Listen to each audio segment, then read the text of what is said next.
ஆனால் தானியேல், இந்த உணவு தேவனுக்கு பிடிக்காது, நான் என் தேவனுக்கு எதிராக பாவம் செய்ய மாட்டேன் என்று தன் மனதில் உறுதியான தீர்மானம் செய்தான்.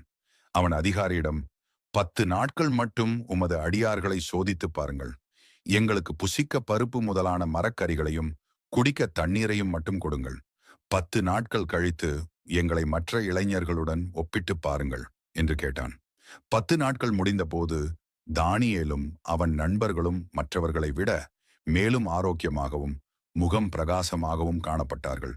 இதை பார்த்த அதிகாரி அவர்களுக்கு எப்போதும் காய்கறியும் தண்ணீரும் கொடுக்க அனுமதித்தான். தேவன் தானியேலுக்கும் அவன் நண்பர்களுக்கும் அறிவும் ஞானமும் கொடுத்தார். மேலும் தானியேலுக்கு கனவுகளையும் அவற்றின் அர்த்தம் கூறும் திறனையும் அளித்தார். பிறகு ராஜா அவர்களை சோதித்த போது அவர்கள் மற்ற எல்லாரையும் விட 10 மடங்கு புத்திசாலிகளாக காணப்பட்டார்கள். இதன் மூலம் நாம் கற்றுக்கொள்ளும் பாடம்: சூழ்நிலை மாறினாலும் பெயர்கள் மாறினாலும் தேவனுக்கு உண்மையாக இருந்தால் தேவன் நம்மை உயர்த்தாமல் விடமாட்டார்.